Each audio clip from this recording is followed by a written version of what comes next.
থাকে, তবে তার সাথে মোকাবেলা করার মতো শক্তি আল্লাহ তাআলা বেড়ালকে দিয়েছেন।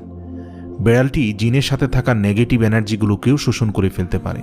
শুধু তাই নয়, বেড়ালের শরীরে আল্লাহ এমন একটি ব্যাকটেরিয়া দিয়েছেন যা কিনা আমাদের আশেপাশে থাকা সব ধরনের নেগেটিভ এনার্জিকে শোষণ করে নেয়। এছাড়াও বিজ্ঞানীরা বলছেন, আমরা যখন রাতে ঘুমাতে যাই তখন ঘরে পুষে রাখা বেড়াল সারা রাত ধরে আমাদের শরীর থেকে নেগেটিভ এনার্জি শোষণ করতে থাকে। আল্লাহ রাব্বুল আলামিন বেড়ালের মাঝে কিছু বৈশিষ্ট্য দিয়েছেন, যার কারণে এমন সুন্দর একটি মাখলুক আমাদের রোজকার জীবনের অংশ হয়ে উঠেছে।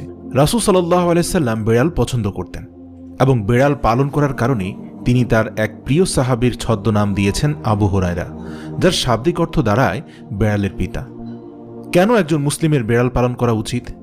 গবেষণা করে জানতে পারা যায়, আজ থেকে ৮,০০০ বছর পূর্বে জঙ্গলের বেড়ালরা খাবারের খোঁজে জনবসতিতে আসতে শুরু করে। সে সময়